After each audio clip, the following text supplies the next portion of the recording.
Good evening. Good evening. I apologize that we are later than normal, but I had some work I needed to do, and this is just how it laid out. Hopefully, that won't happen often, but you all know as the seasons move around and things have to happen, sometimes things will change. But I'm glad that you are here. Hey, Sunshine. Hey, Miss Lucy. Hey, Del John. Glad that you are with us. There are others that are coming on, and I thank you. You can say hello, and that would be nice. All right. So, hey, my joy. Uh, so today we're going to talk about keeping your standards standard. You see the ruler, the tape measure in the background. There's some things that are just standard. Measurements don't change. An inch is an inch. A yard is a yard, a foot is a foot. Those things don't vary. And while we must be careful not to be inflexible, we also have to know that it's important to keep a standard. And God did not expect us to be so flexible that we became variable in our standards. And so that kind of goes across the board. There are some people who have struggle in relationships because relationships make them feel like they are changing their standards. What I'm saying to you is you don't have to change your standards. Keep your standards standard.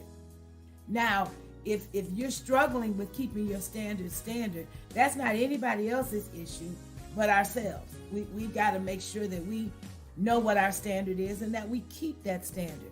Because when we don't, we allow ourselves to be moved in directions that can only hinder our growth, that can only hinder our success. And so we have to say, these are the boundaries, these are the parameters. This is my standard. And when we set our standard, we have to be strong enough that no matter what it feels like, no matter what someone entices us to do, that our standards remain. Our standards remain. Our scripture text today from Proverbs 21:21 says this. It says, "He who follows righteousness and mercy finds life, righteousness, and honor." See how righteousness shows up twice? When we follow righteousness, we find righteousness. When we keep our standard is kept not only with us, but with everyone who comes to know us. And when we keep our standard, then we don't have to worry about anyone coming to us with unnecessary foolishness because they already know. Don't approach her with that. Don't approach him with that. He's not going for it. He's not dealing with it. She's not going for it. She's not dealing with it because your standard is stronger than their influence. Let me say that again. Make sure your standard is stronger than their influence. Because when you do not, then you become malleable, you become chameleon, and your integrity struggles.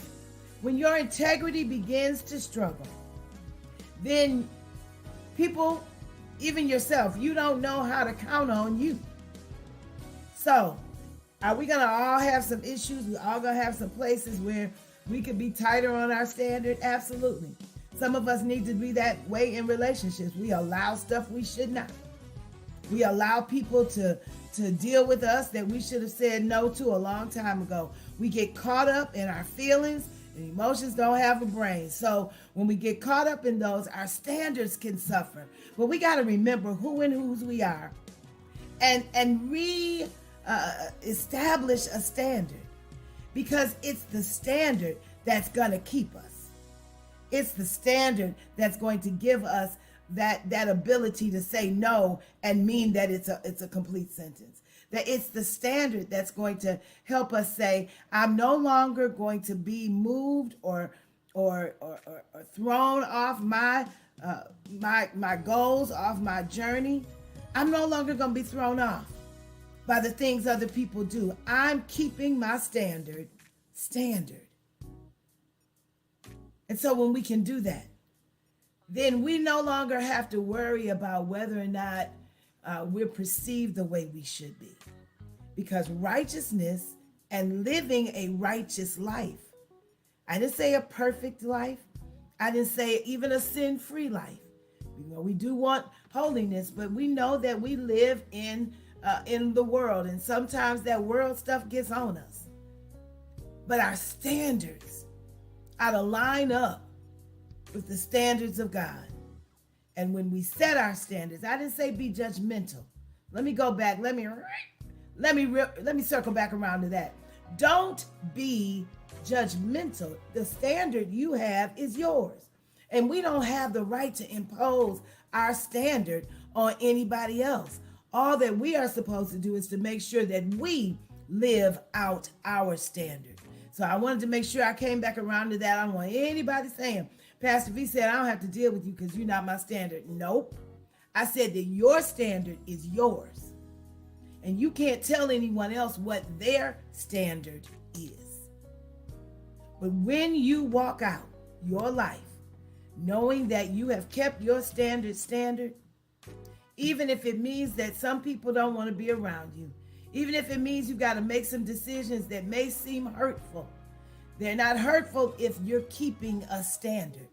There are people who will use, abuse, do whatever it is they can to you if they feel like you won't stand up for yourself. Standards mean stand. Stand on something. If you're going to have standards, you got to stand on it. And that means that you're not going to be moved by every wind, every influence, that even if it means that sometimes people don't really like you, oh well, live your standard out.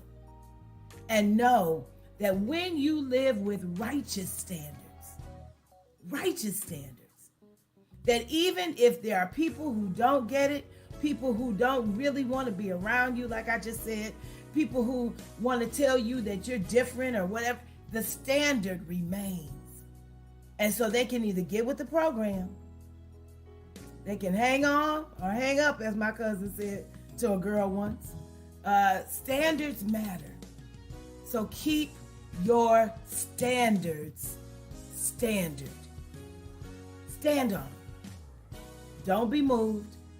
Don't get weak. Stand on them and trust that God already knows. So you follow righteousness and mercy, because God says that. We can be merciful and still keep our standard. Mercy doesn't mean that we're malleable. Mercy means that we see a need and we are kind enough to be gracious in the midst of it. So follow righteousness and mercy, and you will get righteousness and you will get honor. Even if you don't get it from people, you'll get it from God. Correct, Miss Lucy. And having done all to stand anyway. Keep your standards standard. And be encouraged. I hope this helps somebody today. I hope this encouraged someone who is wondering if they make this move or take this chance, or that they do things this way, whether someone is going to walk away from them. If they walk away from you and you're walking in righteousness, let them go. Yep, I said it. Don't miss it. If they want you to compromise your standard and you recognize that, let them go. And when they figure out that your standard is not negotiable and they decide they need to be in your life, they'll come back around. But then you get to determine if your standard allows for them to still be in your life. All right, I'm going to let it go. Love y'all. Love you. Thank you, Sunshine, for keeping everybody connected today. I appreciate it. Listen, please share. Somebody needs to know that they don't have to lower their standards in order to be with someone, be around someone, be in a circle, be with some folk. You don't have to lower your standard. Keep your standards standard. Live your life out in the righteousness that God has asked us to, that God requires of us. Be righteous and be merciful and expect righteousness and honor. Keep your standards standard and be encouraged. I'll see you soon. God bless you all.